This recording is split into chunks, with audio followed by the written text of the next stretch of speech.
Para lang to sa mga malulupit nating tile setter dyan mga idol. Ayan o. Ayan. Ayan, wala nang sablay sa siruho yan idol kapag mayroong ganito. Ayan, 315 mm po ang bala na nandyan. Okay, tapos ito.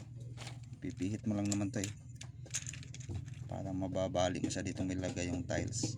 So ayan, kung isa kang tile setter dapat mayroon ka nito idol. Ang ganda ng quality niya no, hindi kaagad na ano yan. Yan, hindi kinakalawang, alloy po yan idol. Ayan, may kasama po siyang ano hawakan pag bili mo.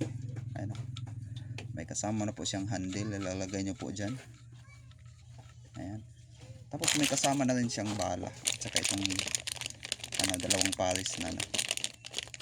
So ayan, may kasama ng dalawang bala, tatlo to kasama ito. So kung isa kang tile setter, ayan, para silbo lang siruho mo, hindi ka magkakamali, hindi ka magagrinder, alikabok lang kasi yun. Nasa ating yellow basket kung gusto mo